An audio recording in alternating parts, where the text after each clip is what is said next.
Oh boy, we've got two teams and two fan bases that do not like each other, and we are not referring to the Calgary Flames. Red Wings fans, Senators fans, I know y'all don't get along. I know y'all love to argue about who's better, Raymond or Stützle, Sanderson or Seider. There are endless debates between these fans, and there are endless heated games between these teams. But try to play nice here for a second, because today we're talking about a guy that could potentially be of interest to both of y'all, so you're gonna have to share the spotlight for this video commentary. Today, we are talking about Calgary Flames defenseman MacKenzie Weegar.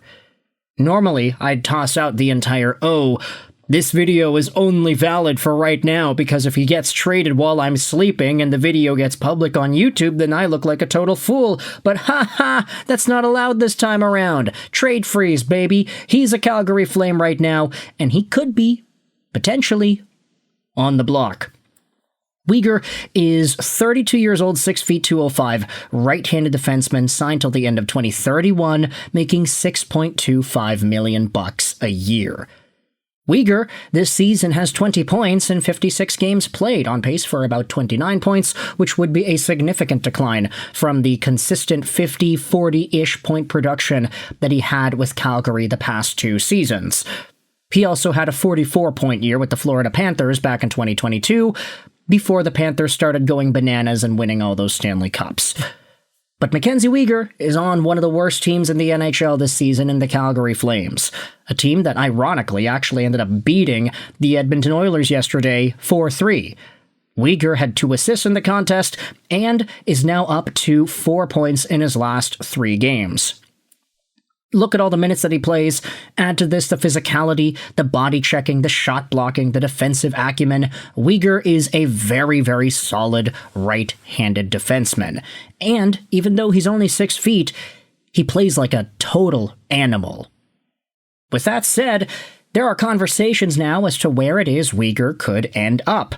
You take a look at the contract that he's got, $6.25 million, as we had said, and the guy does have a no-trade clause. If he does get traded, it's going to be because he allowed it to happen. But I think at this point, it's like, hey, he signed on till 2031. The Flames are one of the worst teams in the league. He's 32 years old himself, so by the time the deal is over, he'll be 37.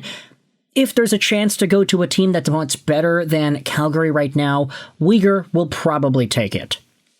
Which is why we head over onto Darren Dreger's latest update on the Barn Burner podcast. I know there are teams primarily in the Eastern Conference that are intrigued and interested in MacKenzie Weegar. I would look at a team like Ottawa. What about the Red Wings?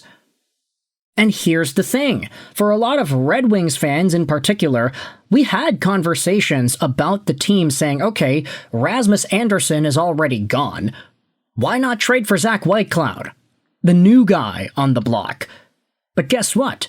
MacKenzie Weegar is still there, and while it's true that he is a bit older, I would say that Weegar is a much better defenseman than Zach Whitecloud is.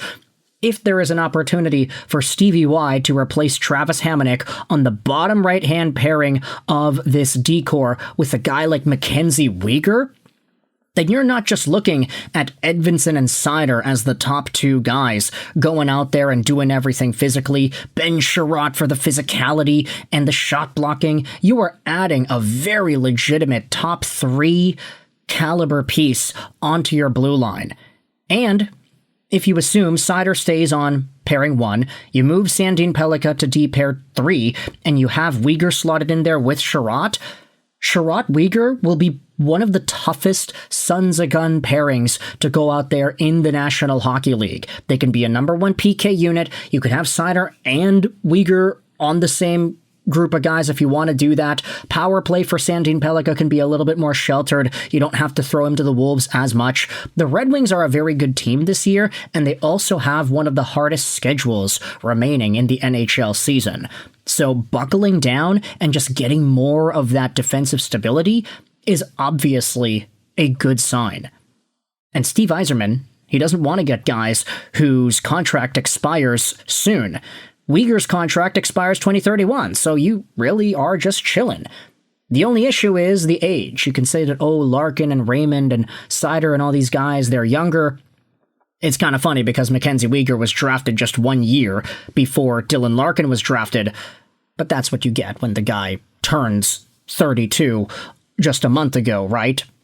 But with that being said, there's something to talk about when it comes to the Ottawa Senators as well. Sens fans, I know y'all don't like the Wings fans, but just bear with me here. This right side, it's not as strong as it could be.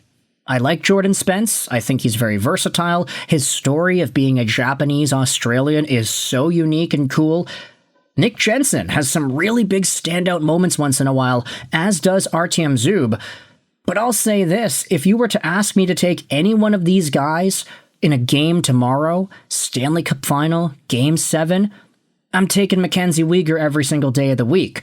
I'm taking MacKenzie Weegar over most of the defensemen in the National Hockey League just from what he provides stability-wise on that back end. And this is why Darren Dreger is going out there and saying, Ottawa, Detroit, these teams in the East could be interested in MacKenzie Weegar. They don't have to worry about re-signing him. They don't have to worry about all the extra stuff. He's just reliable. He shows up, and as long as he ages well into the next parts of his career, he'll be a very decent hold at $6.25 million a year.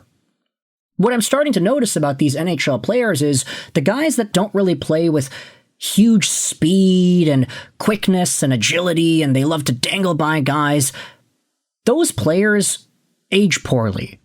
They usually do. It's hard for top-tier speedsters to maintain their offensive touch as they get further into their careers. Think about the Michael Grabners, think about the Phil Kessels of the world. But for guys that are just a lot more laid back, they let the play come to them, they're shot-blocking guys, defensively stable guys, think of the Luke Schens and the Chris Tanevs. I do think these kinds of guys are able to age better into their futures, even though shot-blocking and delivering physical body checks would seem contradictory to that idea. I don't know. That's just kind of an observation that I've seen over the past little while. I don't think the Sens nor the Wings have much to worry about in regards to MacKenzie Weegar and his age. Scrolling down, there are some comments asking, why are you guys expecting Detroit to break the bank to make a playoff cameo? Yzerman never said that the rebuild was close to finished. Picks and prospects remain the focus. Is that really the case here? I don't know. Patrick Kane would beg to differ. Why would you want to do that? And this poster went out there and showed off MacKenzie Weegar's offense rating, defense rating. Well, Calgary kind of sucks, so I'm willing to give him a pass today. Ottawa isn't moving all their futures for a 32-year-old. The Red Wings, nope. Maybe Florida will want him back. No thanks. Okay. Here's the thing. I like the idea of MacKenzie Weegar because he improves either of these teams right now. I don't know if the price is going to be too big.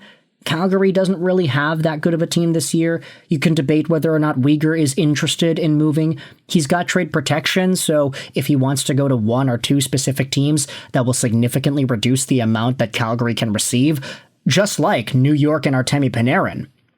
But at the end of the day, a Red Wings blue line with MacKenzie Weegar on it instead of Travis Hamonic is a big upgrade.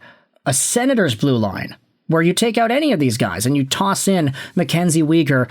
Okay, maybe not any of them. I'm not saying that Weegar's better than Sanderson or whatever, but still having some more internal competition on that right side with one of the better shutdown, offensively productive, physical guys in Weegar, I do think is a benefit. So if you're a Sens fan, if you're a Red Wings fan, let me know your thoughts in the comment section below. How do you feel about MacKenzie Weegar and the way things are shaping up right now for him and his NHL future? Thoughts in the comment section below. I hope you enjoyed this video. And bye.